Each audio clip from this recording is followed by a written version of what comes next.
Big shout to okjersey.com. Scan the QR code below and actually go to the link below to get affordable football shirts from all the European leagues, including the English clubs, all of them, Liverpool, Arsenal, United, City, Spurs, Chelsea, all of them, of course, are all there. You can get the current ones, past seasons, and also some absolute gems out there, vintage ones, and actually very affordable football shirts, high quality, like the one I'm wearing right here. It is very simple to get one. Let me show you how. You go to the website. It's very simple. You click on the Premier League, pick the club you want. For me, I pick Newcastle, for example. You go there, you will find all the current ones, training ones as well. You add whatever you want to the cart. Of course, check the sizes, add a patch, add to cart, but also never forget, as it says below, scan the QR code and put the code JUDGE in the checkout to get 8% discount. It's that easy. Just go to the website, check the football shirt you want. You will not regret it. Now, let's get back to our stream. Bismillah ar-Rahman ar-Rahim. Hello, people, and welcome to, of course, Footy Judge Mo. Big up everybody that joined us from the Football Terrace. Hit that like button, guys, if you guys are here. Let's get to 200 likes live. Massive news. Arsenal are hindered with injuries. Massive injuries, by the way. Mosquera's injured. Wright's is injured. Saliba's injured. Gabriel is injured. There's a lot of injuries at Arsenal. Maresca regrets actually fielding some of the players. Of course, and actually Maresca, the title race that Chelsea were in, lasted 72 hours. And it looks like Arne Slot is going to stay at Liverpool manager, of course. We don't know why, but he is there. Manchester City have a defensive issues, but they still believe, of course, about it. And Thomas Frank, that's going to be a packed show for you guys. We'll try to cover all the teams, of course. Apart from Man United, I spoke about it in length yesterday with Osam, of course, about Manchester United. So Rice, he's okay. So he's going to play against Villa. That is actually very good. That's actually very good. I don't want to start with actually Arsenal. I want to start with Liverpool. We were speaking. Hit that like button, people. Come on now. So I know that a lot of people are kind of interested in the World Cup draw. I'm not actually. Slot is still there, Mac. There is a question about Van Dijk, about Salah. Van Dijk especially. I want you to, Van Dijk. What is going to happen with Van Dijk? I've said this before on a couple of shows. Can you hear me okay? Yeah. I can increase your volume. He's been asked to do things that he's just not used to doing. Like Van Dijk isn't the guy that go and puts the fires out. Like, that's never really been his job. Van Dijk is quite a reactionary player. Like, and that's what you're getting out of him now. Like, he wins headers, like he blocks shots, and he does all the basic standard stuff. But now he's being pulled into positions that he's just not used to doing, and the shit's hit the fan really with him. And you're starting to see a guy that's like starting to doubt his own capabilities, and it doesn't help the fact that he's 33 and we haven't got any contingency plan of Van Dijk. Like, how Liverpool have not got a player who's now like looking at replacing a Van Dijk or a Mo Salah in the next year is just beyond me. Like, why we haven't got someone up and running where they're going to play like maybe 20 games a season, you know, where eventually they're going to be the successor, or eventually... He's not that old. He's not that old. 33 as a centre back is not that old. He's not. He should be able to handle. I think the problem with Van Dijk, by the way, this is an open floor. Anybody can talk. Welcome, Jim. Big up Martin for being here, guys. I don't think Mac is about the age. I think it's the performance. 33 for a centre back. We have seen it over the years. It's okay. They can play. Like, the problem is not the age. The problem is the performances. It has nothing to do with the age. His performances are... I don't know what happened to him, like, within just 1 month, because he started the season very well. Look with Virgil. Virgil's had like a stability around him. He's always had Ali there pretty much most of the time, only the last couple of seasons. But Kelleher's been brilliant, by the way, when he came in. He's always had Robbo. Like, Tsimikas has been in and out, but it's always been Robbo. And it's always been Konate. And his midfield, he's normally got defensive midfielders. Like, under Klopp, he had defensive midfielders. For Slot for the first season, he's had defensive midfielders. But this year, like, he's got McAllister who's all over the place. Like, don't know whether he's playing a 10, don't know whether he's playing an 8, don't know whether he's in defence, like midfield. Then he's got Gravenberch, who he's just decided to just let free roam, do what you want. Like, and then he's got Konate, who's kind of fell off a cliff because he's not sure about what's going on with his right back. And then this season, he's got an in-and-out goalkeeper, brand new goalkeeper, by the way, doesn't even know what side to pass the ball to him on. He's like left-footed and he's giving him to his right foot. And then you got the left back who, whatever you want to say about him, like he's Kirkes, he's new, he's wet behind the ears, he's being played in an unfamiliar type of position where he's having to move in centrally. And Robbo, who's ready for a new club. Like there's just a number of things. And then you've got a manager that you don't know what he's doing. But you don't think you said before you don't think he's going to get sacked because of the number of points, because you're I think currently you're 1 point actually behind fifth. You're 1 point. It's just 1 point, and you can be fifth. You can be back in fifth or fourth within 1 game week, like this week. It's the same with Manchester City though. Last season, like they had like a shitload of losses, and they were still there. Like, how is that even possible? It's just weird. Yeah, but do you see you guys turning it around like City did last season? Because you know, Van Dijk, you're talking Van Dijk. Van Dijk's your captain on the pitch. I know you got Slot as your manager. Van Dijk's got the captain's armband on the pitch. I know you said, you know, you should have a players around him. You should have it taken off him now. Maybe he should, maybe he shouldn't. But he should definitely be leading by example. Forget the players around him. He needs to stop, you know, looking at Kirkes, looking at everyone else, throwing his arms up in the air. One thing he can do is, I know you made a mistake yesterday or 2 days ago, whenever it was, against Sunderland, he gives the ball away. But then he makes another mistake. He backs off and he keeps backing off. And one thing he can do is, like, you know what, I'm going to take this by the scruff of his neck. Yeah, but now he's got to change. Now he's got to go off. I'm in a rut. My team's in a rut. I'm going to start putting my body on the line. If he is getting older and he's losing a half a yard or whatever it is that you're saying that he is, or isn't, I don't think he is personally. I don't think it's old at all. Well, he's looking old, but I don't think I think it's more on him, his performances, as Mo said. He's got to start putting his body on the line. I mean, turning his back against Sunderland. That's not the first time, by the way. That's not the first time.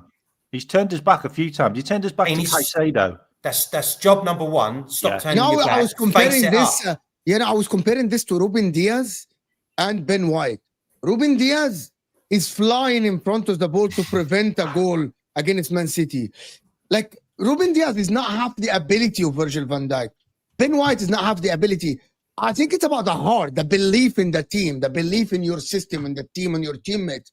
Yeah. And I believe No, like even Romero, I listen, agree where you're coming from. Romero, for example, Romero might not be have Van Dijk, but Romero would put his head on the line to prevent a goal. Ruben Diaz the same. Ben White the same. Gavardiol the same. Okay, Van Dijk has always been like this, as Neil said. But this, if there is a time to put your body on the line, this is it. When your team is down, Look at this what is it. Sunderland He's did. above it, Mo. Did That's you the see impression some of he the gives us. That's He's my above problem. it. I feel like Above Van it. Dijk thinks he's above the team. Yeah. I genuinely believe that. Yeah, you're Like, right. I like the guy. He's my You're right. favorite defender ever in the Prem. But you cannot be above football. Never ever feel that you're above football. And I feel he's doing that. I don't know, It's but also- it's it's a also big the problem when lazy your leg. captain is like this, by the the lazy way. leg he puts out now as well. And I also wanted to mention another thing as well. Like everybody seems to think that Van Dijk is like this imperious tackler. Like when Van Dijk gets stuck in and has to tackle players, he fouls them. Like he's given away a few penalties now. Like he's not Even that imperious good. of a lot of things. Yeah. It's just we seem to see this kind of aura around him because he's not the guy that goes in and puts the fires out. So he very rarely makes the mistake. But you can't make many mistakes when you're the last man all the time. Like, they've got to get past you.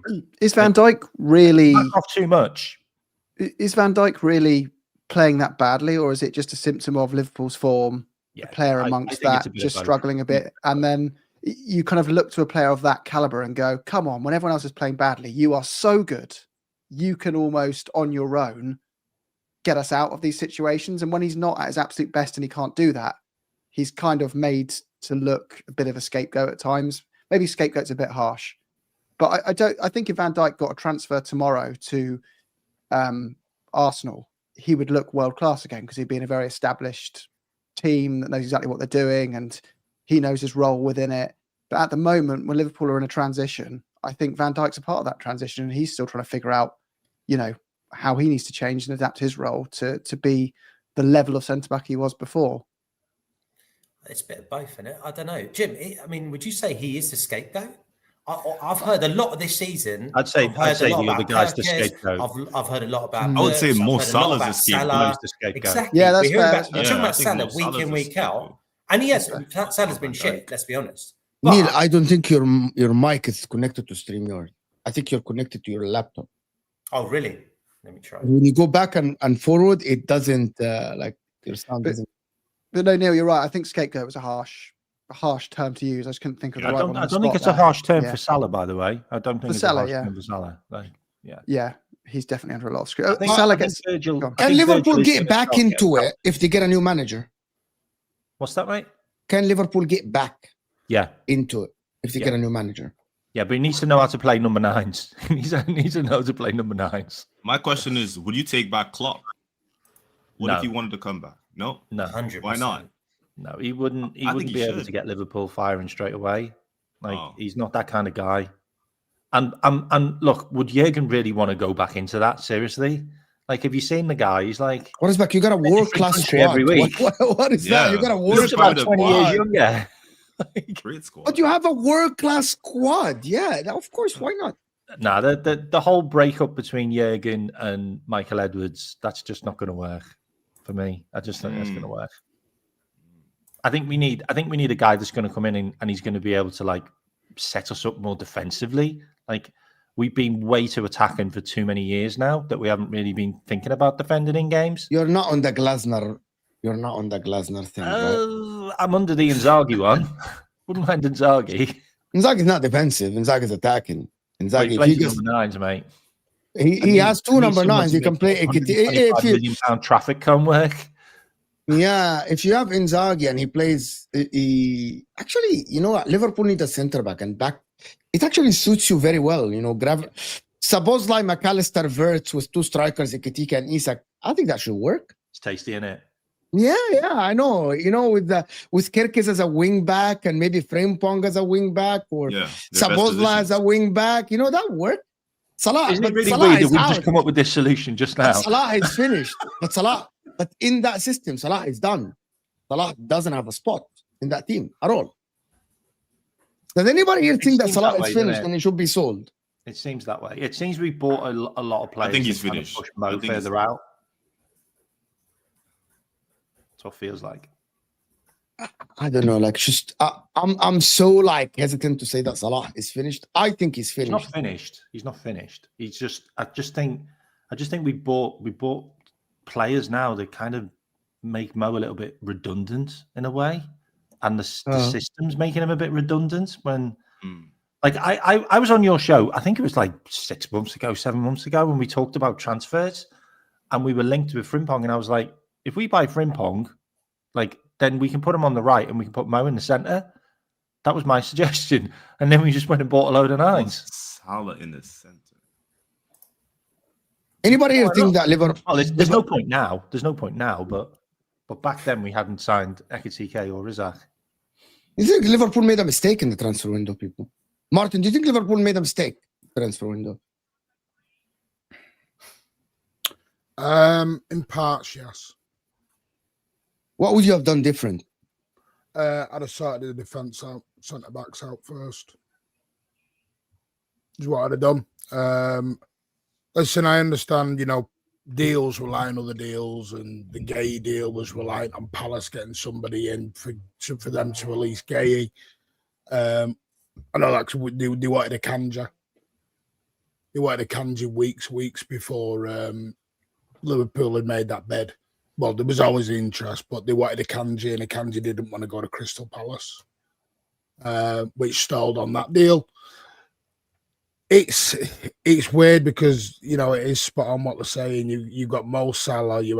For me, Liverpool's midfield was spot on last season. And it's the same midfield this season. It's the same. It's not really, though, is it? He's not playing them the same way. No, he's not exactly. He's not playing them exactly as he was last season. He's sort of trying to fit jigsaw puzzles into a completely different puzzle than what he needs to do. It's a very simple task, really. Ekitike, Isak, very, very good players. Did you need both? No. I don't know. I think there was a little bit of They needed a second striker. They definitely needed a second striker. The problem is that they signed £2 million strikers. But do you need a second striker, which is basically a mirror of the star striker? Exactly, two different profiles. Yeah, you needed a different profile. You've got two similar profiles. And which one plays? The thing as well, what you say about the midfield. He's got this obsession with having a third defender in the defence during build-up. So we're already a man short in the midfield at all times because he's got this obsession of having three defenders in our build-up at the back. Don't need another guy there. Like, you leave yourself short in other areas. Like, it's just, oh, man. I don't want to talk about him because... I think you should have gotten Mateta as a second striker instead of going for... Why do you think Mateta would go to Liverpool and be a second striker? Why? He wants a place in the French national team. And he wants to compete in the biggest tournaments. Yeah, but he wants to be in the French national team. I don't think him being a second striker, he would have been a starter today, to be honest, with the way Isak is playing. Yeah. Because unfortunately, Mo, there are number one strikers. Okay, that's a good point. Number two strikers. That's football, by the way. I know, but you want to be Mateta. If he keeps scoring goals for Crystal Palace, he will be picked for the French national team. If you go to Liverpool, by the way, this is hindsight. Him going to Liverpool, he would not have known that Isak would stink up the pitch like this. Like, he wouldn't have known. He would assume that Isak would be the week in, week out striker starting, and he would be the bench player. But the way Isak is playing, and also the way Isak is playing, needs to be studied. Like, the thing is though, Mo, and I've said this on loads of channels, and I was really dubious about it. 2 seconds, sorry. I didn't think that he would be able to make Isak and Ekitike work anyway. Like, and I said this. I said if he signs these two guys, he needs to have a system that makes them work, because last season he couldn't get the number 9s to work. Like, he got zero output out of our number 9s last season. It was that bad that he had to play the left winger in a number 9 position, which miraculously worked, because that could have been a complete failure as well, by the way, because Luis Diaz never played in that position before. So you got to stroke a luck that worked. But this season, he's got 0 out of those two guys. Like, okay, Ekitike's done bits and bobs, but he's got like 1 goal in like 12 games or 9 something. games. 9 games now. Okay, He has we're one on 9 goal. games. Okay. So it's like did you have a plan? Did you genuinely have a plan to get those two guys to It's work? been 'Cause a it doesn't look like it. It doesn't look like it. it's been a disaster at Liverpool, to be Yeah, honest Simon with you. Mateta. What are you going to do with him? Been a disaster. It's been a disaster at Liverpool. Starting.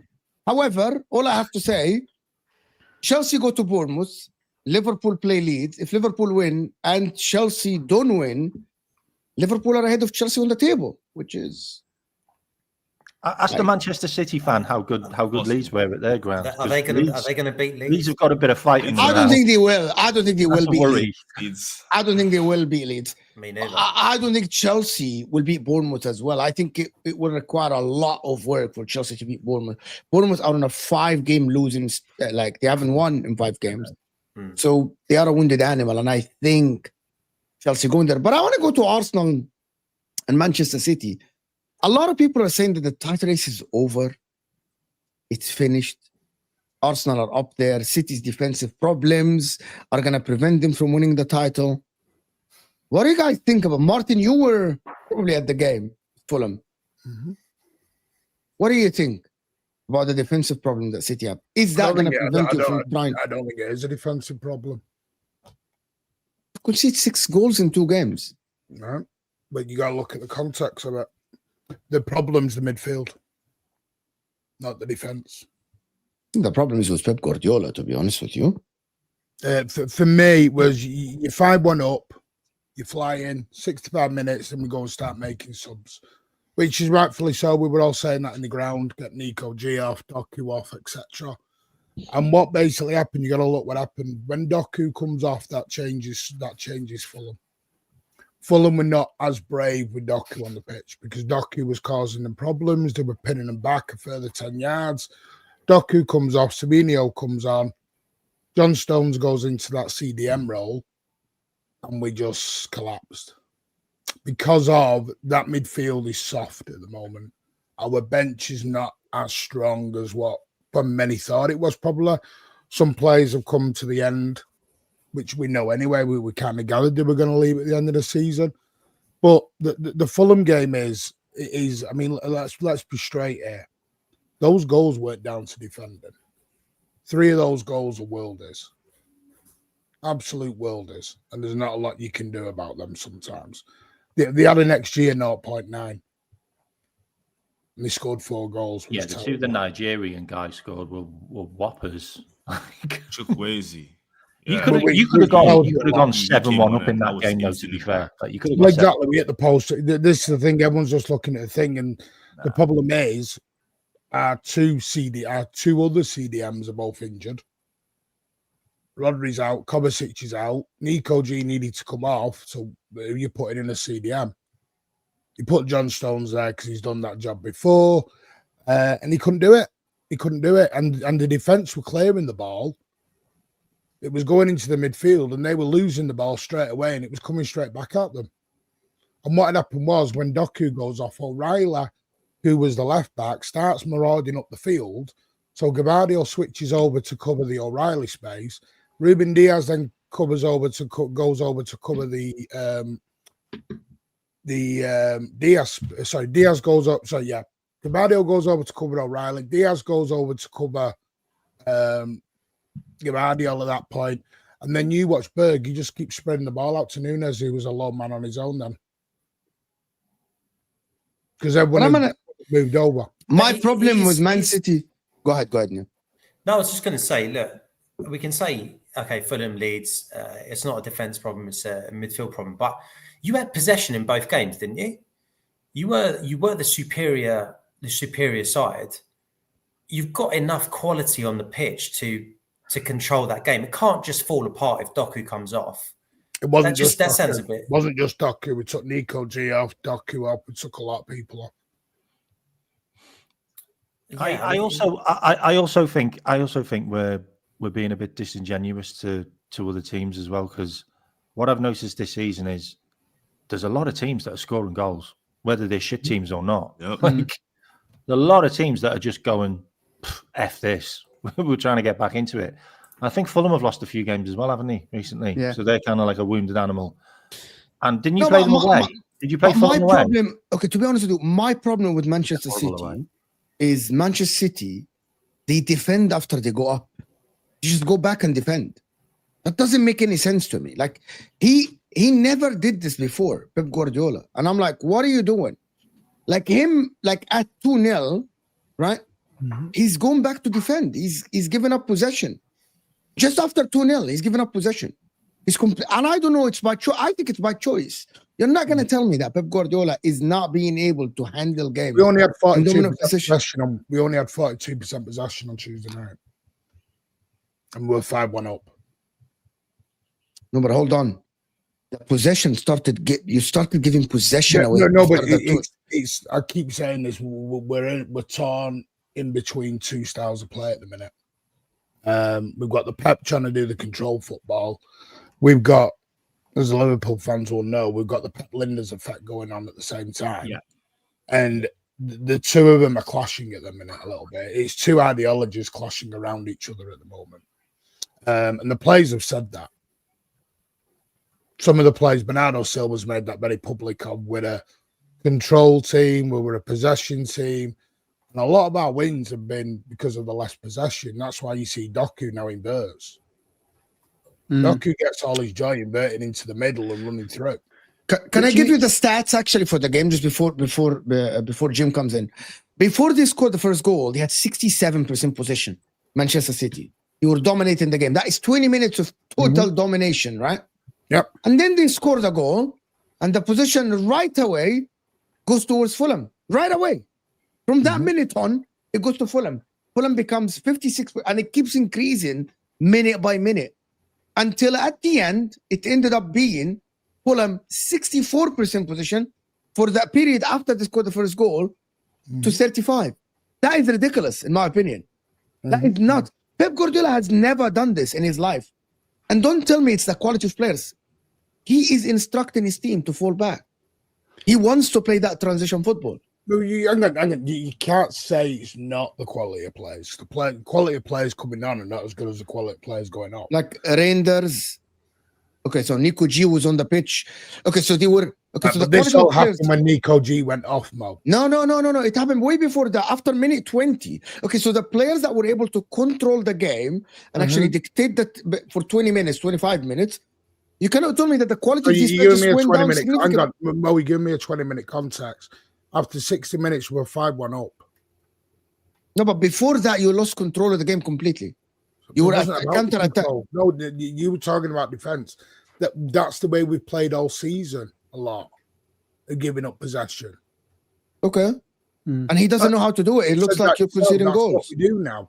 Yes. That's what I'm saying. It's two ideologies between Pep Linders and Pep Guardiola clashing around each other at the minute. Pep Linders was not a defensive coach. Pep Linders is an attacking coach. About being defensive. Pep Linders is about running. Yeah, Our intensity. Are actually, I mean, City were always one of the biggest runners covering areas of the pitch anyway. That's gone up massively this season. Is it not the same? Is this not the same for every team in the league? That philosophy was all around front foot, high pressing, high intensity football, all those sides. It's not like a Liverpool problem or a Man City problem. It's like across all the teams that had those philosophies. We've got a lot of really good coaches in the Premier League in the mid-table who are very good at countering those kind of teams now. It almost feels like they've found the chink in the armor now of how you play against a high velocity team with really good players. And you build a really strong reactive structure and you get really effective at it. You turn corners from being a 1% opportunity into a 10% opportunity. And you turn when you win them, turn a ball over, you turn that into a 10%, chance of scoring as well each time by getting very good at those patterns of play when you're countering a team that's pushed forward. And City and Liverpool have gone, whoa, the whole league's changed and Guardiola's trying to adapt and find a new way of adapting to it. Slott's trying to find a way of adapting to it. Spurs He's gone the opposite way, though. He's gone the opposite way. I guess so, Pep's gone the right way. Yeah. Pep's kind of like tailoring the tiki-taka, total football type of thing, trying to, put a little bit more of directness in there and a bit more strength and a bit more, using other abilities. But our man has just gone the opposite way, like thinking that he's just going to pass the opposition to death. It's just not. I think with a lot of teams that have come into the league and a lot of teams that are now slowly trying to establish themselves, I think they've looked at Arsenal and gone, hang on a minute. You're like, if we're just really strong, we've got loads of good players that are decent on the ball, they can keep hold of it, like they win their battles and their duels, and we can get a set piece here and there, and we've got some all right players. Like we can make a fist of it. Mhm. And I think a lot of teams have gone with the Arsenal model. And They have. It's all switched to that's that. going to catch us all out if we carry on. And then Arsenal moved on from that model, by Yeah, the they way. moved on. So what They happened? So Arsenal moved on from the model of like, we'll turn back to our shells when we actually 1-0 up. To Arsenal total domination. Arsenal are trying to control all aspects of the game, always be on the front foot. But teams win to trying to play the Arsenal way, which it doesn't make any sense to me, to be honest. That's why I think Arsenal looks stronger. The problem is for us at the minute, we need to get back to having a deep squad of quality. I mean, the bench we had on Tuesday night, 5 of them players are all linked to go out the door in January. 5 of them, all to go in January. So you think you're going to spend big in the January window coming? I don't think we'll spend big. I think we'll buy 1 or 2. I think we'll look at. I think Oscar Bob will go out. You're looking at Semenyo, aren't you? Yeah, Semenyo, we're looking to trigger that one. We're looking at Matt Gay because John Stones may now go out in January, or Ake, one of the two. So they're looking at Semenyo, Matt Gay, and they're trying to move ahead in the Elliot Anderson deal for the summertime. So that's the thing. We are still in a little bit of transition. Doesn't mean you can't win the league in a transition season. But what we need to do is get strength and depth back on the bench again. Mm. Some of them are just not better, and they're not good enough at the moment. It is hard though, because even the mid-table sides before we could all outspend, being a big 6 in inverted commas club, they're spending over 100 million each in transfer windows now. And when a massive club comes along and says, "Yeah, I'll have Semenyo for 120 million, thank you," those clubs are much more well versed now at spending that money well. And then you give them a year. And got the lease clause. Yeah, I just give an example of the point that previously you'd buy a club's best player and it would set them back. Now you buy a mid-table club's best player and the scouting has evolved so much that they replace them with 2 or 3 really good players that they nurture and grow. And you're going, crikey, they've got stronger as a result over the medium term. And then we're buying those players again off them. And as a result, I think the league's getting more and more competitive and stronger again. Whereas for a period, the gap got really wide between the top, 6 and the rest. And now I think it's the top 2, it's Arsenal and then a bit behind them. And then just everyone else just kind of crammed in there. And then there's always one team at the bottom of the league who's just having a nightmare. Neil, what do you think about that City challenging Arsenal now? It's the only challengers currently as it stands. And Villa, of course. But with all due respect to Villa, we don't think that Villa will win the league. Look, I think, by the way, microphone, is it sorted now, Mo? Can you hear me? But yeah, we can. We always could. Anyway. Yeah, we know you anyway. Yeah. Good stuff. So, look, on paper, there's going to be a challenge. At the end of this weekend, no one's going to be shocked if City are only 2 points behind Arsenal. It's not going to be a shock, right, if that is the case. But just looking at the body of work over the last 13, 14 games, it feels like we're in control of our games. We're winning easy a lot of the times without taking too many blows. Think of it like a boxer. I feel like City, last 2 games, they're going 15 rounds.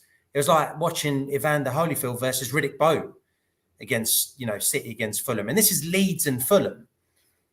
I don't know if that's sustainable, because if you take this many hits, I mean, how many goals have you conceded now? I know the last 2 games skew it, but I think you're at 16 or 17 goals conceded, City. And before these 2 games, we were three goals behind Arsenal. You didn't take any blows from us, luckily, for yourselves. It's the thing that we don't understand. Before the we're one of the few that did. Before the international break, we weren't conceding. Yeah, but these 2 games are part of the league. It's just like we're not going to just ignore them. We're not going to ignore these 2 games because they were.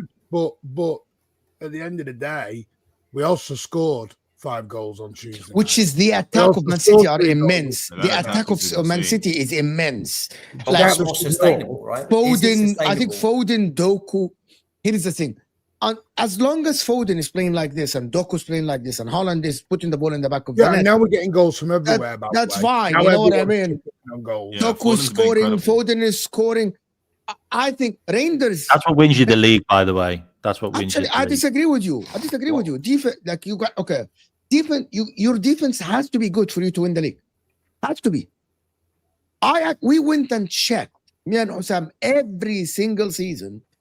Every time City have won the league, they either have the strongest defense or they are 1 or 2 goals just behind the team that had the best defense. But the difference was never that much. Like people that say defense wins your league, yes, the defense put you in a position where you can win a lot of games. You don't have to have the strongest defense, but at the same time, you have to have a strong defense. Currently, Donnarumma, City's defense, the midfield is not protective of that defense at all. For them, they concede chances, they concede goals, and corners are danger against them, to be honest. No, I agree with that. But before these 2 games, we had the second best defense in the league. These obviously 2 games are going to skew that now. I agree with you. But Can again, I tell you a stat before you actually do that? You conceded 1 XG in this game. Before this game, you still had 14 XG conceded versus 7 for Arsenal. that's fine. But You still concede chances. XG is the quality of chances, don't forget. Yes.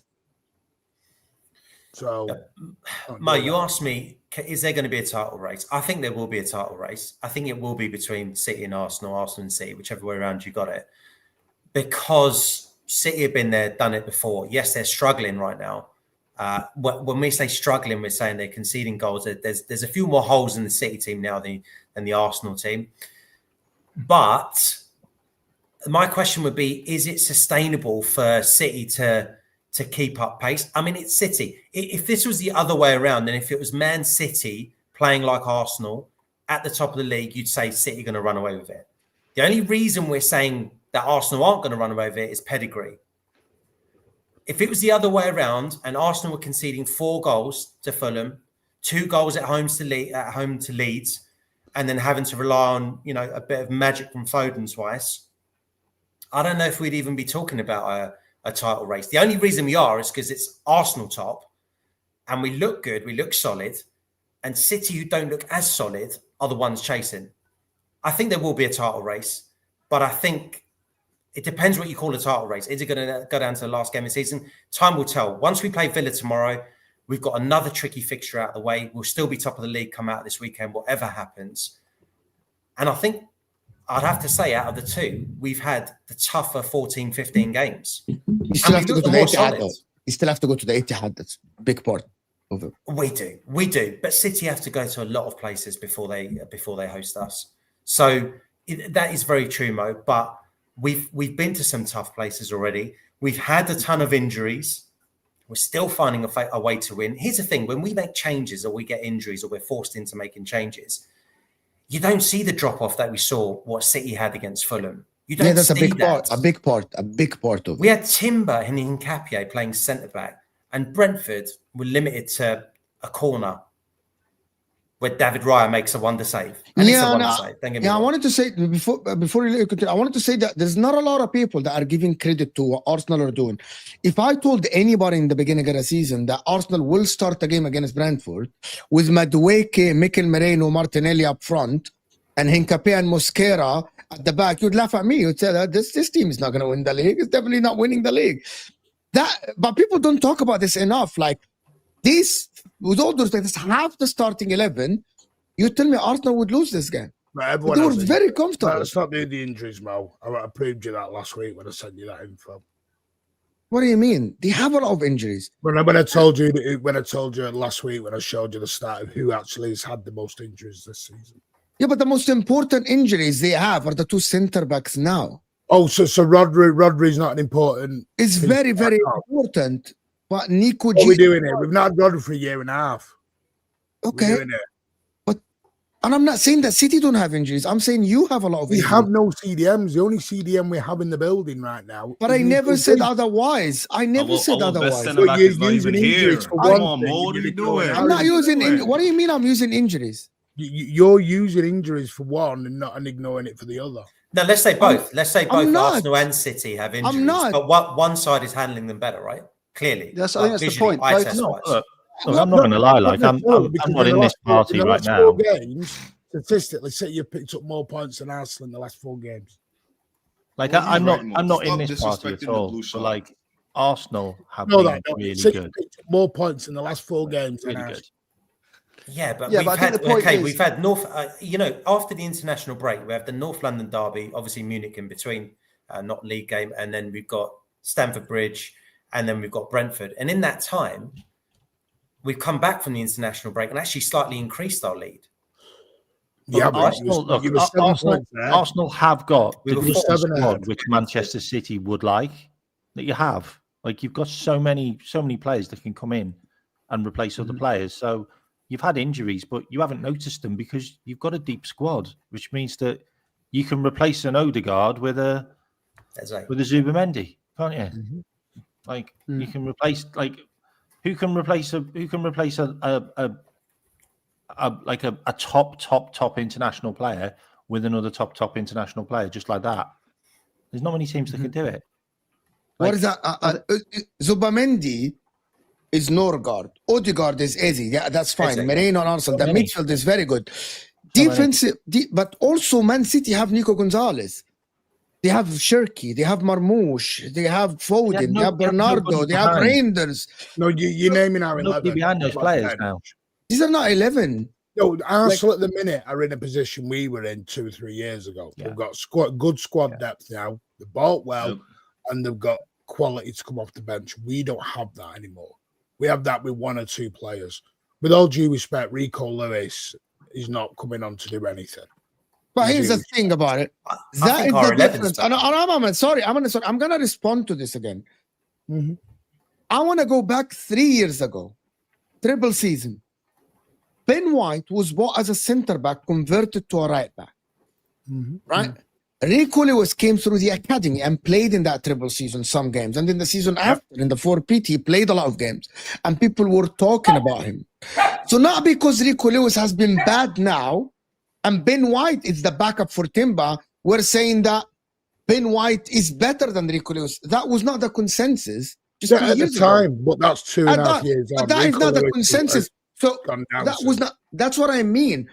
We cannot say that Liverpool. Oh my God! Like Liverpool, for example, or Chelsea cannot sit here. Liverpool cannot say, "Oh, but Salah is bad." But you chose to renew Salah's contract, and I know that Salah is good.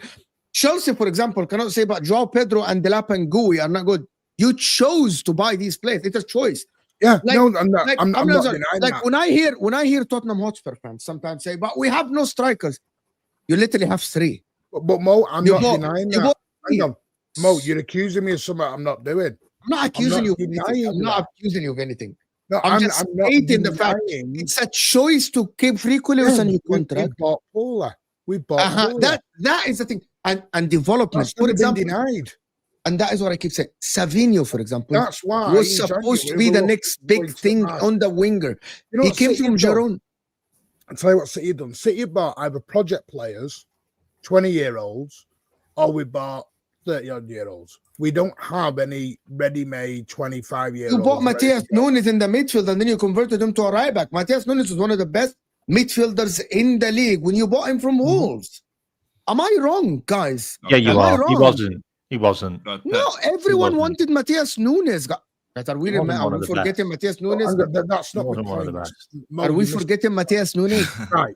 Again, I He would was say up that there, but one of the best. Nathan Acker, he's at the end of his Yes, tenure. and John Stones. Right? This I agree with He's on the 100%. They're Yes, both on the bench. 100%. Right? Savinho is not good enough. That was a poor buy in the end.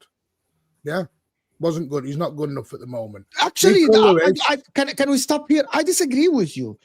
I keep asking myself a question. Savinho, the guy that was balling in La Liga, was team of the season. He was a Brazilian international. Didn't work out. There has to be reasons why it didn't work out. Why? Why is Shirky coming from Lyon look better than Savinho that is coming from the Liga? Why? Because of the style we play now. We haven't played Exactly that. direct So into- Savinho's not a Like I bad said, we player, bought Martin. Paula. We've misprofiled. I'm gonna tell you something. Is Savinho better than Madueke ability-wise? Can someone here tell me, guys? Genuinely. Honestly, I I is was going to say Savinho. yes. I was going to say Savinho- yes. Yes. I in want a to say winger-based yes. I wanna say team yes. would ball out. So Savinho is better than Madueke, right? Everyone. Like, Agreed. At his peak, yes. At his peak, No, I yes. don't In think form, so. yes. I would say he's better than Madwig. Arsenal bought you- Madueke from Chelsea. He was a failed second choice right winger. Savinho bought as La Liga team of the season winger, Yeah. terrorizing Real Madrid. Basically, the profiles that were bought, Savinho was better than Madueke on paper.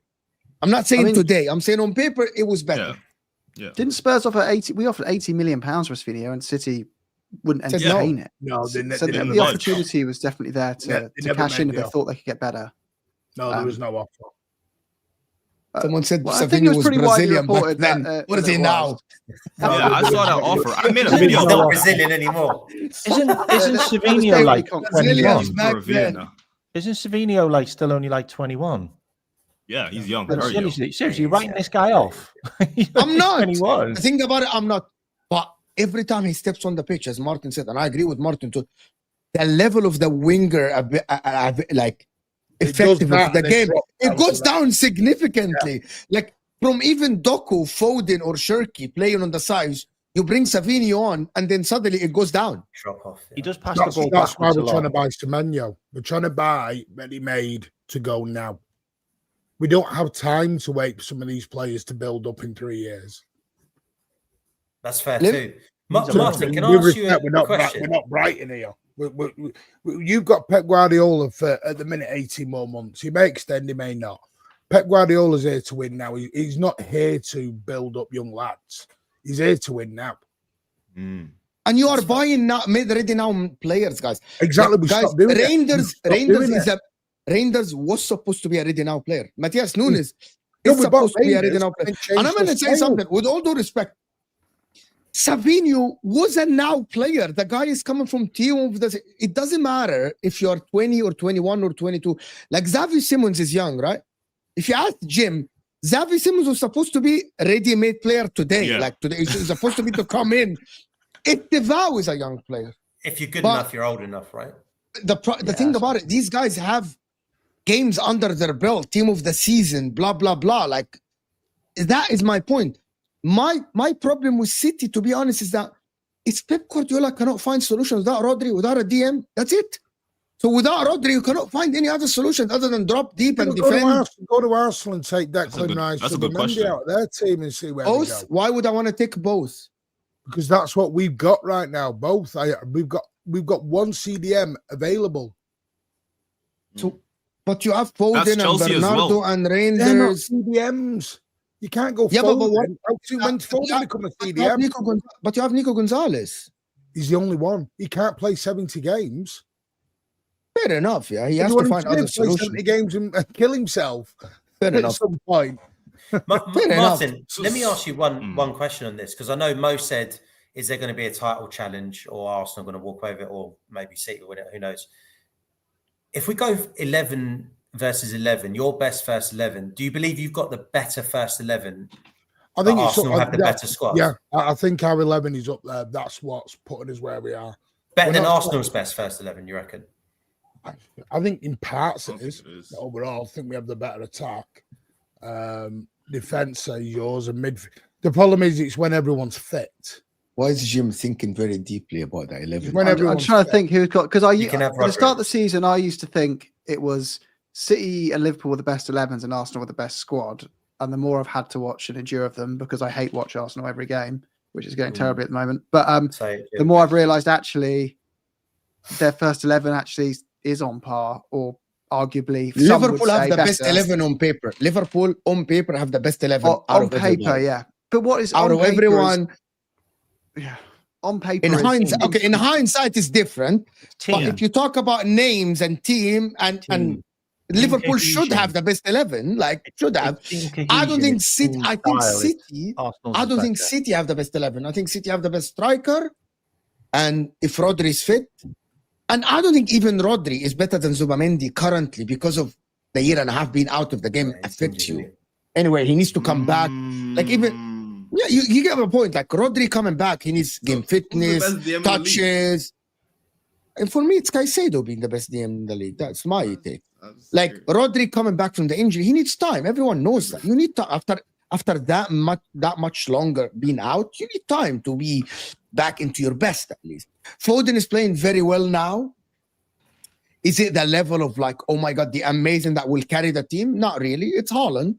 Like 17 goals in 14 games is not a joke, you know. Doku is good one game, not good the other game. I think Foden's getting there. I think Foden's getting back to those levels. Scored 4 goals in the last 2 games. And he's starting to control again because what they've done is they've moved him deeper into the 8 role now. The last couple of games, Pep's brought him more forward because we're not getting any output from the wingers. So he's brought Foden closer to Haaland to get him more involved now. So going back to the City versus Arsenal, but Arsenal, the problem is problems with his personal life as well. Yeah, that was a problem all last season. That's probably helped. Let me do this super chats. Appreciate the guys, the donations. This year, when you press, teams like Sunderland send 5 guys to the halfway line for a long ball with a lot of spaces. Thus, press has to be perfect. That is a very good point, actually. There's a lot of teams that press doesn't work with them, to be honest. A lot of teams that press doesn't work. I love this. Everyone said we made excuses last year after all our injuries. Now every club is crying this year about injuries, and I love it. Cry more. Yeah, when Arsenal said injuries last season, everyone didn't give them any excuses. I'm not about injuries. I'm saying injuries are part of football. You get on with it. Yeah, but it's not only you. Everyone is saying, oh, the injuries here, injuries there, and they have injuries. And it is what it is. Like Chelsea now are saying that, oh, because Reece James cannot play games, we have to manage his minutes. As well too. James, we have to manage his minutes. When's Reece James ever been able to play games? I mean, he's been fit This for a isn't whole year something new. now, but okay. I hear this. You know? The problem is, to be honest, guys, Arsenal have tons of injuries. And since the beginning of the season, tons. Like a lot, but no one talks about this. Which team has all the 3 strikers out? Nobody. Arsenal had never. Spurs. Liverpool. Oh, sorry. Yeah, they're still playing. Sorry. Yeah, you still have the 2 are not injured. Like Spurs at one game, they didn't have a striker, if I'm not mistaken. Like everyone was out. The Spurs' injuries this season haven't been anywhere near as bad as we made out. Last season, this time last year, we were playing with Ben Davies and Archie Gray and Dragusin in our back 3, who, for people who don't follow Spurs and haven't heard of those names, there's a reason why I probably haven't heard of them. They're not very good. That was an injury crisis. You're going in every 3 days with a left back and an 18-year-old central midfielder at centre back. This year, we had a first choice defence every game. We've had all our midfielders available. People are going, like you say, well, we don't have a striker. Richarlison may not be anywhere near good enough for Liverpool, City, Chelsea, or Arsenal, but he's still a player that's proven at Everton that he's a top 8 striker capable of scoring 10 to 15 goals in a season. I think he's the second worst striker in the league after Calvert-Lewin, but fine. But We'll mention Calvert-Lewin. Spurs, they have. I think I'm bantering Jim, right? I've had this since he was at Everton, by the way. Jim, would you take Mateta? Would I take? I don't like him. I don't like Mateta. him. I really like Mateta, man. No. I don't like Richarlison. I think he's awful. Going back before we go into Spurs. He would have been injured the whole season. Wait, Jim, can you answer the question real quick? I want to see your opinion. What is the question? Probably would, because if you would the competition's only Richarlison, right, at the moment. That'd be a reliable striker for you. He was going to get you goals. Mateta is better than all the 3 strikers currently. Yeah, I'd say that's probably fair. Yeah. But going back to Arsenal before we go to Spurs and Chelsea, the injuries that is affecting you, Neil, there's a lot of injuries actually. But let me do this. City's logic, just throw money at it. Yeah, apparently we're not allowed to spend money. Everyone else can, and we're banned. City and Liverpool should not be allowed to spend more money. You spent $500 million and they spent $500 million over the last 2 windows. In the last 4 years, City have spent less money than a lot of other teams. Factual, looking up. You did, actually. You did. But you have Marmouche. Very black and white guys looking up. There's just no point talking about that now, is there, really? Yeah. No point. About the injuries, Neil, how do you think the injuries will affect you? Are we talking next game or just In general, next game, you play Villa. I don't know. You know that there's going to be a meltdown if you drop 1 point to Villa. yeah, I mean, look, we could end up easily losing the game. We're going into the game 18-0, right? We're on a run. We are going to lose games this season. Villa Park away, early kickoff, no Mosquera, no Gabby, no Saliba. Yes, okay, fine. Timber can cover, and we have got cover, and our drop-off shouldn't be as bad because our squad's quite deep. Declan, touch and go, he should be playing tomorrow. It's set up, isn't it? It's set up for a potential... We're going to come unstuck at some point. Villa Park could be the one. And if it is, it is. It's just another box ticked for me because it means that we've gone away to Villa Park, another place we don't have to go again. How's it going to impact us long term? Well, look, Mo, we've gone the whole season with injuries. That's a fact. Everyone said it at the start. When Saka's out, what are you going to do? Well, we covered.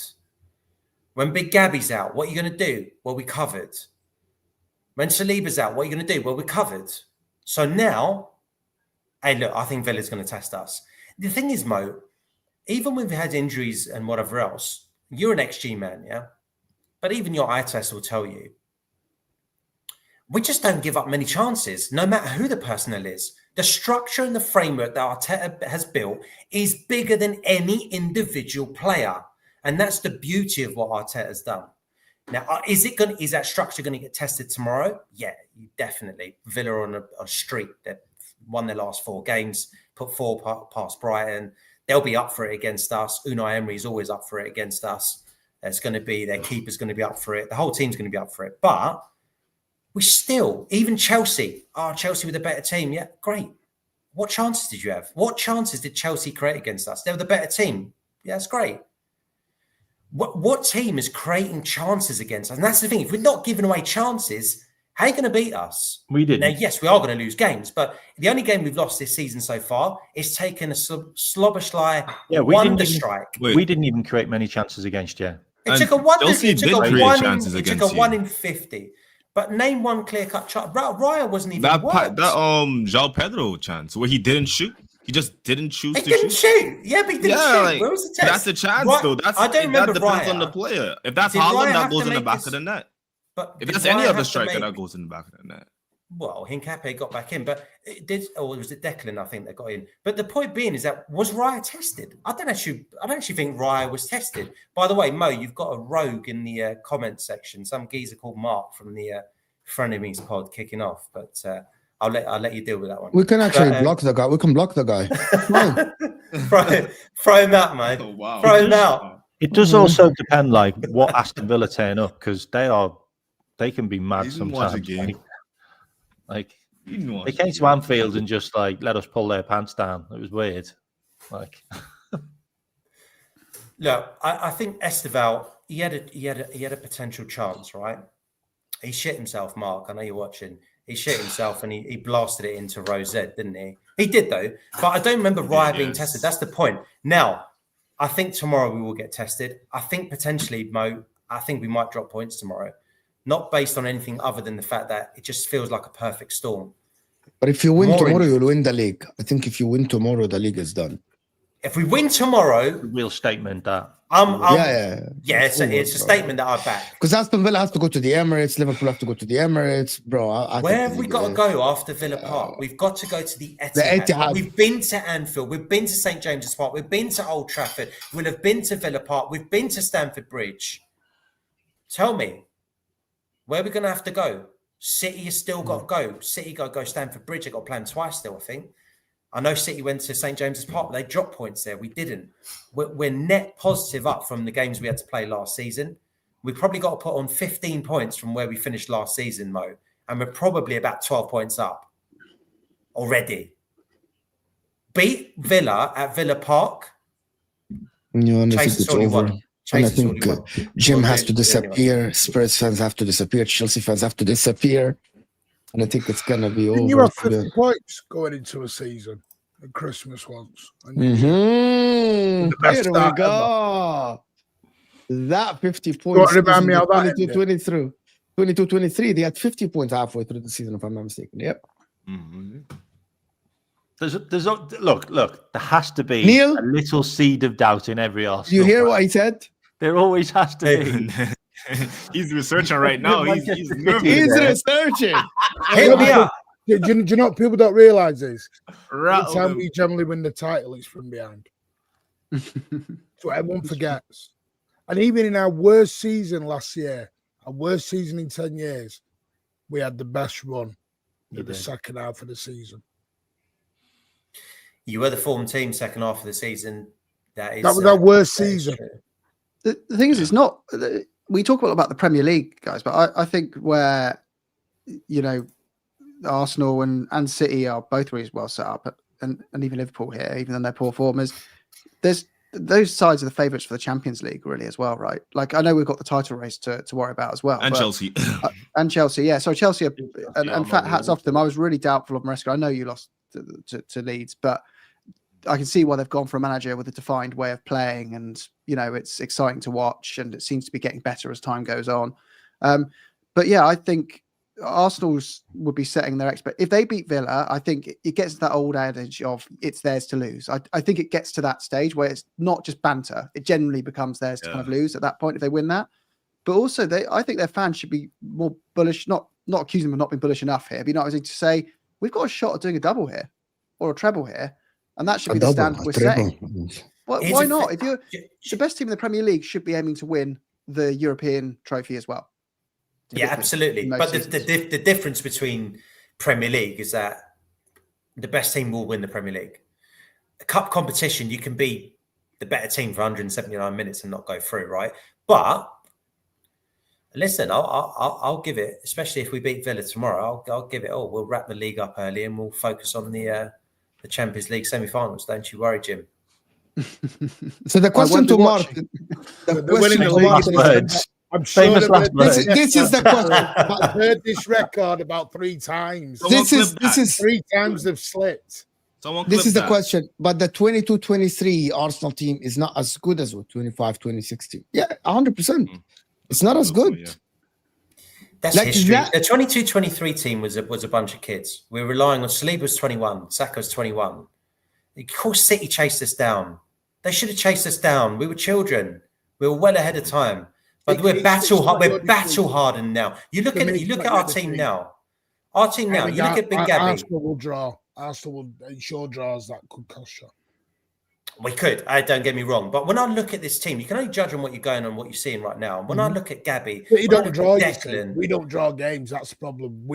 It's better to lose 1 game than it is to draw 2. Yeah, but you've lost 4. The reason why we're still lost 4. Yeah, but that was when we had injuries. You're going on about injuries, but I'm bad from talking injuries. But you lost 4. We had Mamouche and Cherki all out for 8 weeks. I don't. Yeah, but we've had injuries. We're still not losing the games. You've lost 4 games. You're making the excuse of injuries, and then you go, you've had 4 defeats. You have had 4 defeats at the start, and the other 2 when we have an injury, and that's fine. City will spend in January. You will see. I'm not sure you will. I think we'll get stronger. Rodri's coming back. But you need to get stronger, Dave. That's my point. You do need to get stronger because you've been behind us for over a year now. You do need to get stronger. You're chasing us. Yeah. You were behind us last season. But I'd rather have Semenyo than Oscar Bob or Savinio. That makes absolutely. Hey, no debate there. Having Rodri back is going to make us stronger. Rodri's back in the next couple of weeks. I don't know what kind of version is going to come back. He'll be back and injured in a couple of games. Well, exactly. Don't bank on it, do the hopium. There's no hope. I don't know. There's no hope. You can have whoever you want. Which one the Spain manager is going to choose, and it ain't going to be Zubimendi over Rodri. I can promise you that. I don't care who he chooses. As long as don't give me the Zubimendi's better than Rodri. He's not. I didn't say that. You can have Rodri back. You can have the best version of Rodri back. No problem. But you're going to have a mountain to climb this season. If we beat Villa tomorrow, especially. We had a mountain to climb. And if you don't beat Villa and we beat Sunderland.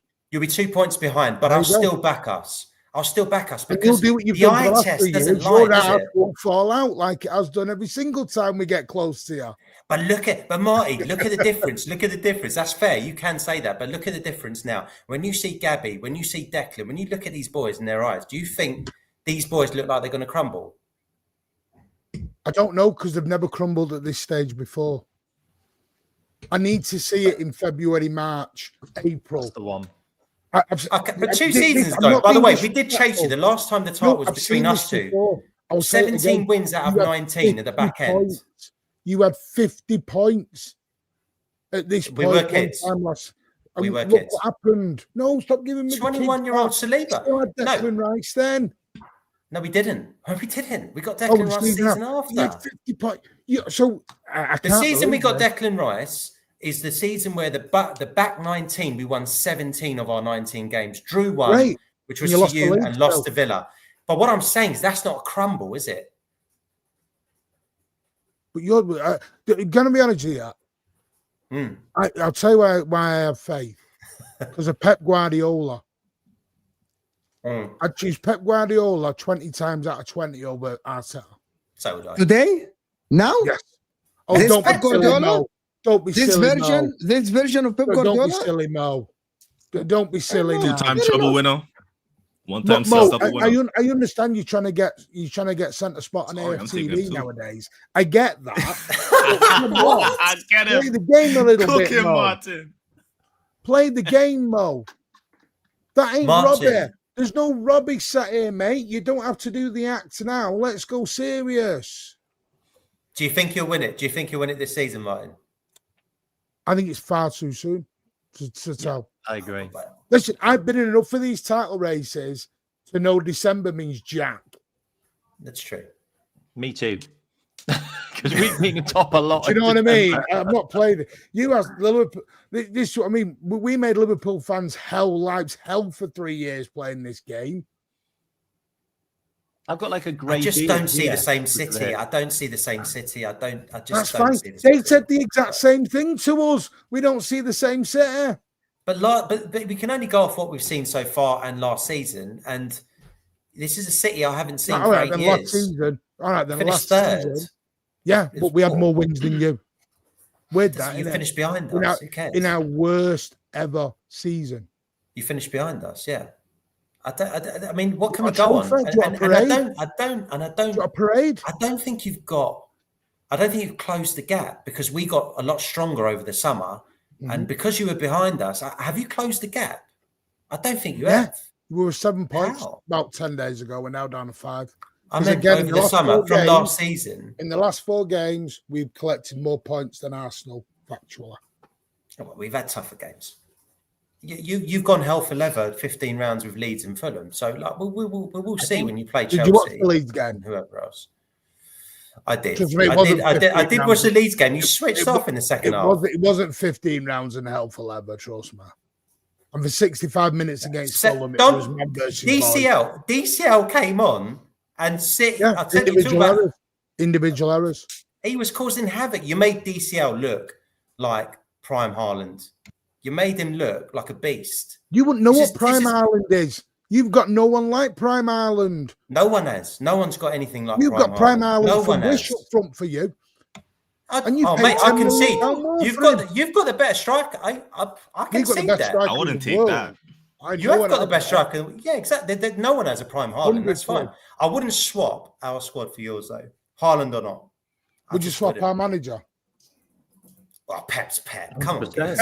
I'm not mental. There you go, Mo. There you go, Mo. Mr. AFTV getting the bin over there. I mean, look, Pep's got the pedigree. Pep is one of the best. I will respond when you guys are done with this. He's only second. I'm being respectful to the conversation that is happening, and I don't want to interfere. So I'm just letting you guys hash it out before I respond to you. I'm gonna tell you something. It's not about Martin. Me and Martin actually are friends. We speak outside. I am tired of the analysis of they have bottled it before. It is Pep Guardiola. Arteta's a bottle job. I want people to analyze what they see in front of them. We have had 14 games. We've had 5 games in the Champions League and 1 game in the Cup, and we're watching Arsenal and Manchester City now. I don't think I have seen Arsenal in control like this. Arsenal with the same fixtures, they would have lost to Newcastle, they would have lost to Fulham, they would have lost to a lot of games actually. They have even lost to City in the game they played at the Etihad. They would have not won. About Arteta and Pep Guardiola, the Pep I am seeing today is different. And I'm not saying that I wouldn't take Pep, of course. Pep is Pep. He's the best league manager I've ever watched in my life. But the Pep I'm watching today versus the Arteta I'm watching today is different. As you guys, everyone watches City. When has Pep Guardiola ever went back to his shell and defended with 30-something% position? When has Pep ever, with any team and any players, have chosen voluntarily to sit back in his box on a lead? I've never seen this in my life. So I don't know who's Pep. Who's this Pep? I've never seen this Pep before in my life. I've never seen this guy before. I don't know the guy. It's the same as Arne Slot today. Would you take Arne Slot of last season or Mikel Arteta? I would take Arne Slot because Arne Slot, Gravenberch to have a great DM, got the best of Salah. If you take Arne Slot today over Oliver Glasner, I wouldn't, because who's this Arne Slot today? You know what I mean? Pep Guardiola today, the one I'm seeing, is not even like the Pep Guardiola that used to lose games while in control. There is a difference, Martin. When you lost the 1 in 12, when you won 1 in 12, and you were good, you were still dominant. You were still the dominant team on the pitch. And Pep Guardiola had the same plan, but the players are failing him. What Pep Guardiola is doing now is something that I don't know. It's the same as when Mourinho switched suddenly to be a fully defensive coach in every game. Who's this Mourinho?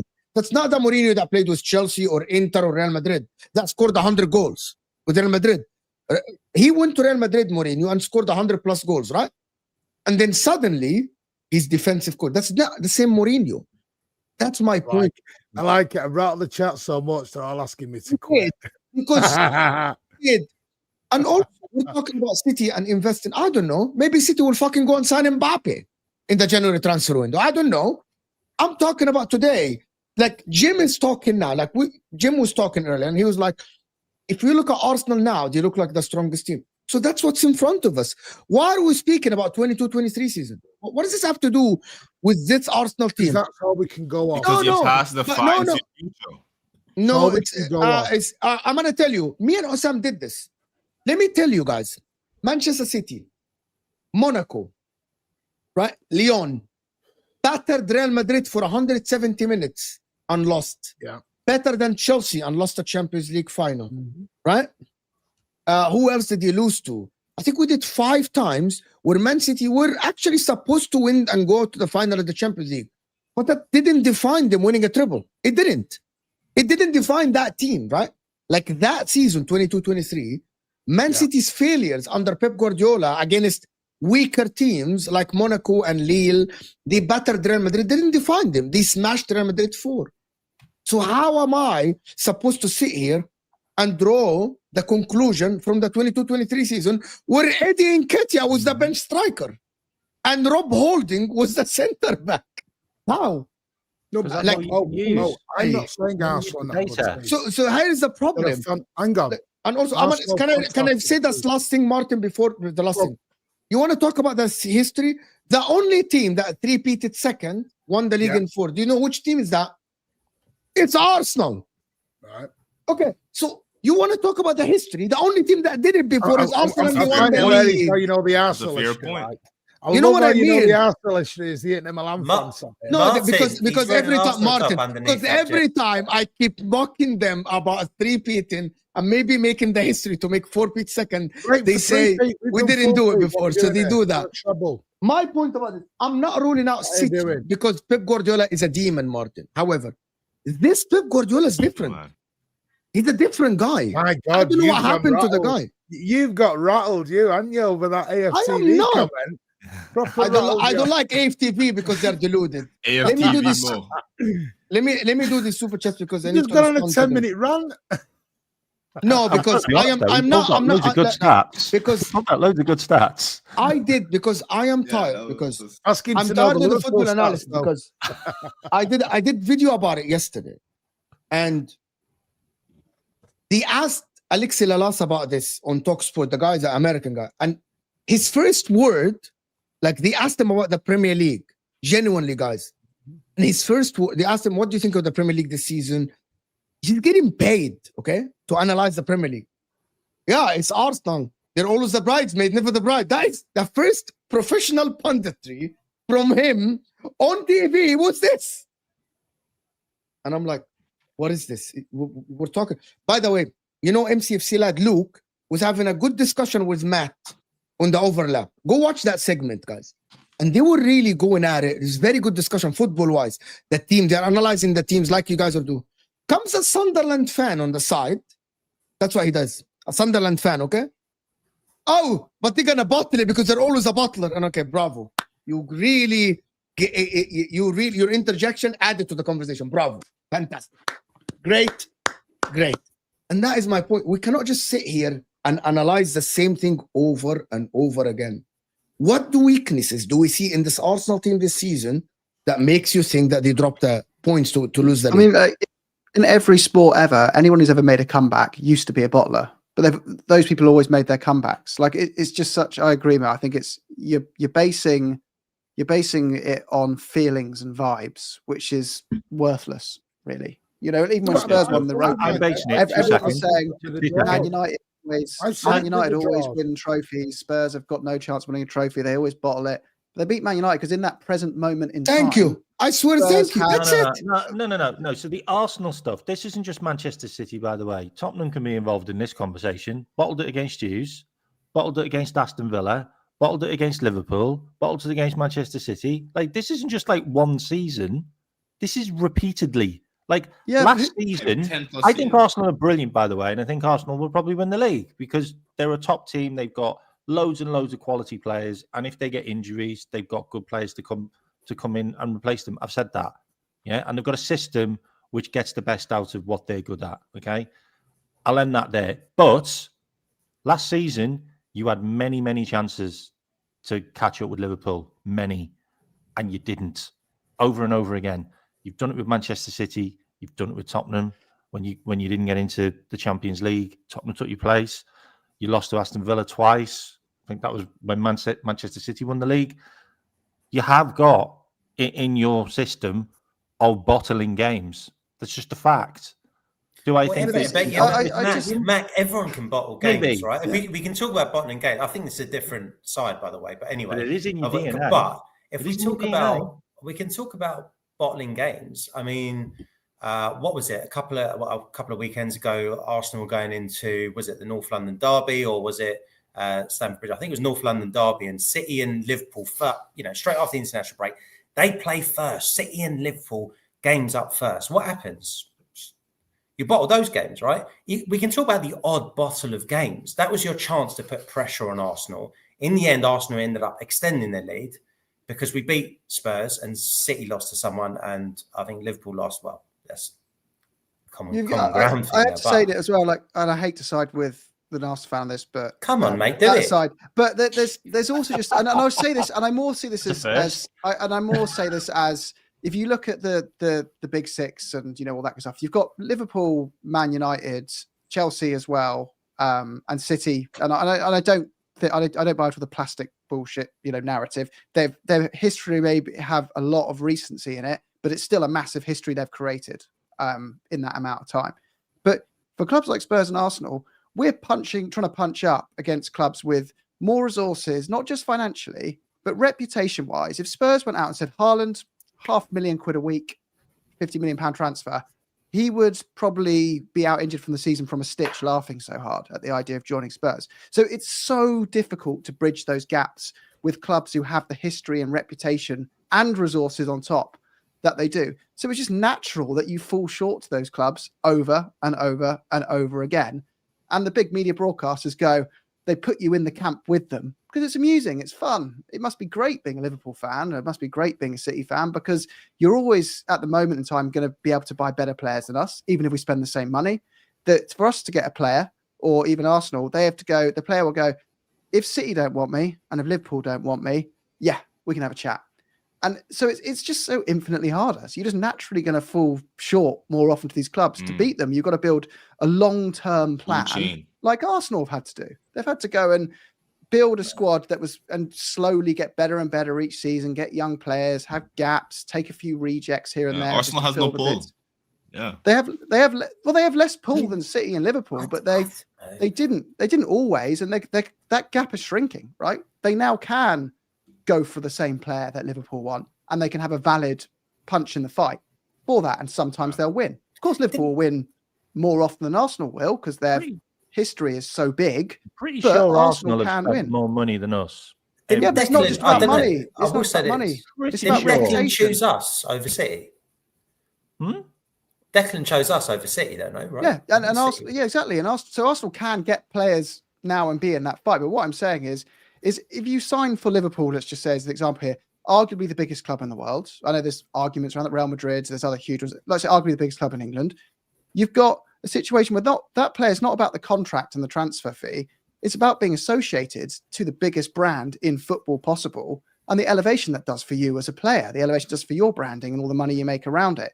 So other clubs can't buy that. It doesn't matter how much Spurs can spend 200 million in a window and Liverpool spend 200 million in a window, but Liverpool will still get to hand pick far better players with that money than Spurs can dream of, even if they offer the same salary. So you are always at a disadvantage and you're always likely to fall short against these clubs unless you can take a long-term plan and somehow build a period of dominance over 5-10 years that closes that gap. But it is so difficult to do. Our version of success Spurs would be winning a Europa League every 3 or 4 years and an FA Cup sprinkled in there, and every decade, maybe a title if everything went perfectly. But like for us to do more than that, it's so hard. It is way harder than it is for City to do a treble in a single season, for Spurs just to do that. Let me do the super chess. approach. Go ahead. Yeah, they were third. They were third in a 2-horse race. That's what happened. That's yes. Games we dropped points in that we fixed this year: United away, West Ham at home, Brentford home, Fulham away, Newcastle away. Maybe forgot 1 or 2. All these teams, the Arsenal dropped points against last season. Mm-hmm. Actually, that is true. But also, at the same time, I'm going to respond to this Wayne to saying that also Arsenal didn't lose to Liverpool away last season, and I think they won against City at home last season, if I'm not mistaken. So you kind of like it equalized itself. Like you lost to Liverpool, which is something that you haven't done for like 2-3 years. Does he think Arsenal is playing at their best? You think Arsenal are playing at their best, Martin? I don't think either side are playing at the best. So there is room for improvement for both. Yeah. And listen, like I think Arsenal are a very good team. Are they the favourites? Yeah, of course they are. I'm not selling that. 5 points clear. What I'm saying is I'm not going to sit here as a City fan and discount my own team. When we're second in the... apparently we're so poor, we're so bad, we're so this, that and the other, and we're 5 points behind going into December. You're so bad. Only in comparison to yourself, though. You've set such high standards that you're not a poor team. No one's saying you're a poor team. You just don't look like City normally look. No, because you're used to us 100 points. This is the problem about in the fan base, the City fan base. Everyone's comparing us to the treble season. 2 trebles have been done in 36 years. You can't compare yourself to a treble and go, that's the team to get to. But what were 70 points last season? You're giving us 1 season. No, it's true. We meant to win 5 in a row, 6 in a row, and then we've made the league a mockery. This is what I'm saying. City can't win sometimes. We win. We have 1 bad season because of poor planning, and we won 4 in a row. Was we meant to, and we win 5 in a row, 6 in a row. What then? I'm just saying. I think you dropped off. I want to get through this because I know Jim has to go and Martin has to go, and I want to ask a couple of questions about Spurs before Jim has to go. Martin is also copium though. He's hoping that Arsenal will bottle the league again. He's hoping. I'm 43 years deep into this. He's hoping. I think so, MT. Arsenal have dropped points in 4 games while City dropped points in 5. But somehow we should believe Arsenal will run away with the league. Give me a break. No, you lost 4 games while Arsenal lost 1 game. That is the difference, German chicken wing. The difference is losses versus draws. And also the manner where Arsenal dropped points, actually. You dropped points against the smaller teams. I'm not saying Arsenal will run away with it. I just Arsenal in the right place now to win the league this season more than last season. That is what I think. Things can change, but I don't think they will change. They ain't the same City and we ain't the same Arsenal. That is what people fail to see all the time. They think it's the same Arsenal, this is the same City, even though City fans tell you we're not the same City. No, we're not. Because we are in a transition, but you can still win the league in a transition. You can. The difference You are is people are wanting us to win the league in a 1 year of transition. Arsenal have had 5 years of transition to building to this level. People are wanting us to do it in 12 months. But you were already at the top. That's we were 8th looking down when Arteta came in. We've had to leapfrog 7 teams, and we've done it we've leapfrogged everyone bar one. Martin, I gotta tell you something. In this last, and I don't want to bring it back to the money, but just factually, in these last 2 windows, you probably spent half what Arsenal spent in the 10-year under Arteta. In just last 2 windows, January and summer. That's it. So what Arsenal did, you spent half of it. So has Liverpool, by the way. Liverpool in 1 window spent half what Arsenal spent over Arteta's 10-year, all of it. All of Right. it. So should we put Man United? Difference with Liverpool and Should we go Manchester through City, what by Man the United way, spent under Yeah, Wenger? go ahead. the difference with those 2 teams is we I'll do actually that. have players that we can sell for value. Arsenal don't sell any players for any value ever. Yeah, I hear that. Like Arsenal, no, your most expensive player you've sold was Oxlade-Chamberlain to us. Yeah, but if you sell 3 remember players at when that 30 was? mil, it's the same as selling 1 player. And for what does 90 this mil, have to do? right? So that means If Arsenal you are in sell this, 3 players for 30 mil profit, Because it doesn't matter each, if we spend 450 million. but we that's haven't not spent my it point. because we That's not earned my point. I'm 200 not back. gatekeeping. Anybody can spend whatever. Arsenal's is Well, just you are Arsenal's is just gatekeeping because you're cash, putting us on cash. Liverpool on a different level of spending compared to Arsenal. cash out the door. No. it's not. I It's was- not. no, hold Emma on, let Smith me- Rowe, Can I 30 million respond? pound Can profit. I Go on. respond? Yeah. I was responding to the point that Martin said that Arsenal have been in 5-year transition and City are in 1 year. But the difference is Arsenal in the 5-year transition spent whatever, 900 million or whatever. Liverpool and City can do that in 1 window within half a season, We between a haven't. January and a summer. Just because we Arsenal can doesn't mean you win. And hold on. And that's not because you win. It's not about that. It's Liverpool don't win. No. Liverpool don't win a lot. Max said it. Max said it because Arsenal don't have the assets to sell, and that is their problem. But the facts are the transition of Arsenal of 5 years can be 2 years for City or Liverpool because of the amount of money that Liverpool and City are allowed to spend. And that is not against you. That's advantage to you. And that's reality. Like Chelsea, for example, spent a lot of money, but now they are in disadvantage because they cannot sell their assets. I'm just stating the facts. There's different ways of doing business, though, right? I mean, Mac, you make a point. You do good business, but so do Arsenal. But it just gets forgotten, right? For example, last season, Emil Smith Rowe got sold. Balogun got sold. Iwobi got sold season before. Nketiah got sold. We've sold academy players, and don't forget, if you sell an academy player for 30 mil, that's profit. Guys, they come through the academy, didn't pay for them. So there's different ways of doing business. Let me last year finish was 90 mil in profits in terms of sales, right? And then we balanced it out. But there's different ways of doing business. Is the only thing I'd say. I know. I hear this analogy all the time that we haven't done it before. We will crumble. Talk when we get to May. This is true. But are Arsenal fans supposed to shut up and be quiet until May? Yeah. I'll shut down my podcast. It's good. It's exactly. Arsenal fans should never say their team is good until they win it in May. They should never say that.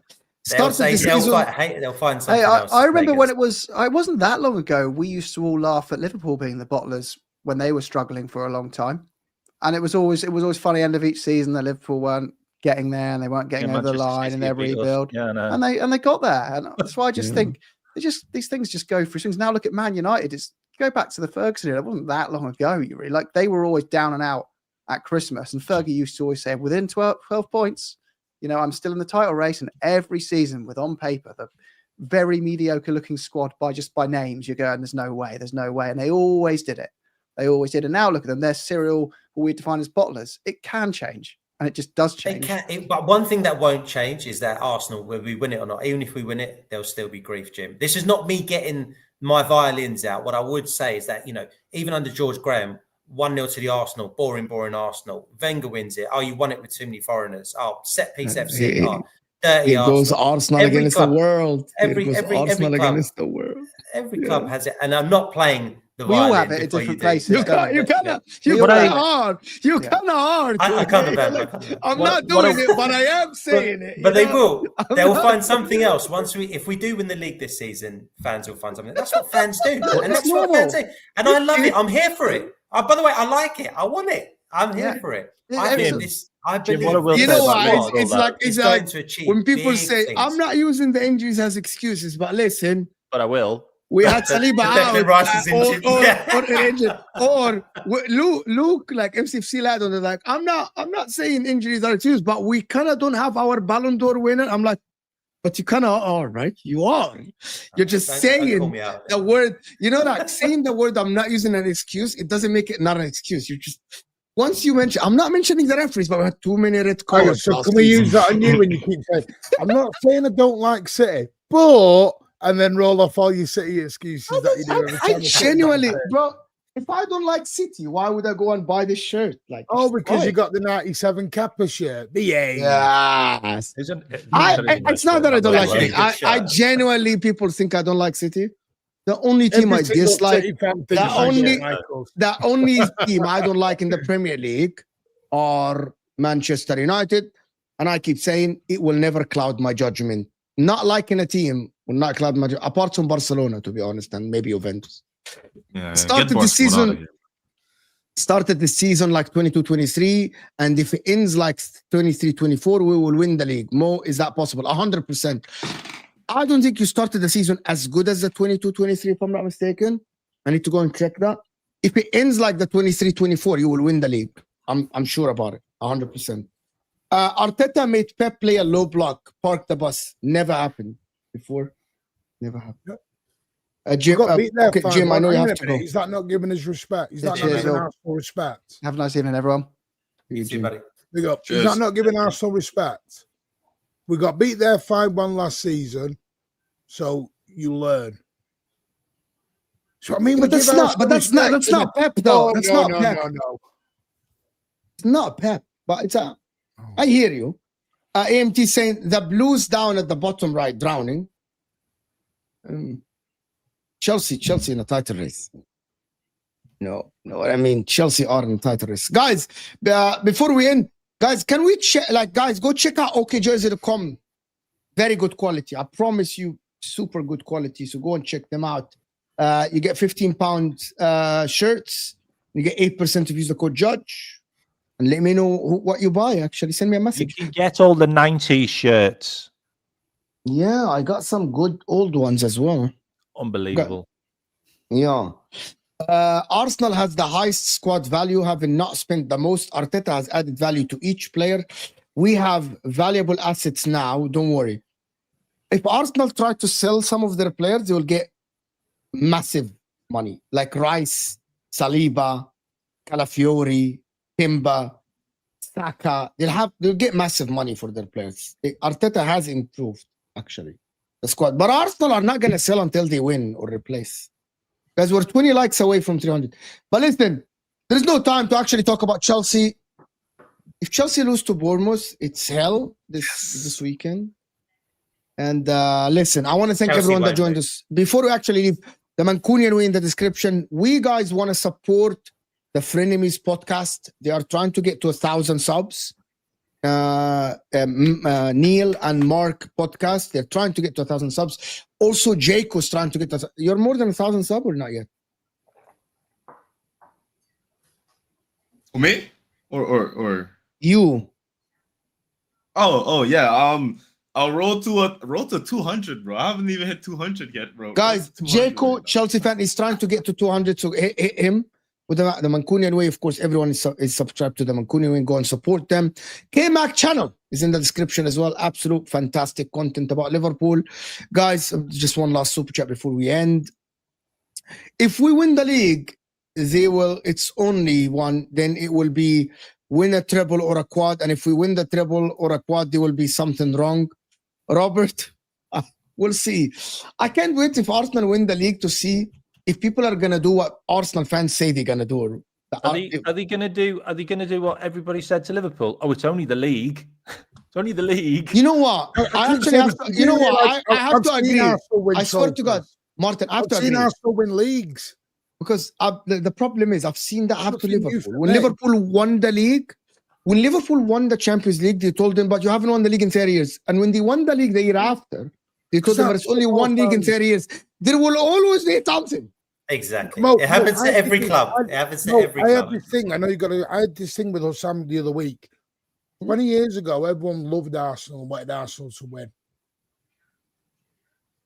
People think it's Well, I wasn't on social media, so I didn't Social know. media did change it, though. Did I didn't know that. We were everyone's second team because we played good football. And Arsenal played Barcelona in the Champions League final? I know not a lot of the Arsenal fans in the chat will have seen that live because they were still, probably in the dad's ball sack running round.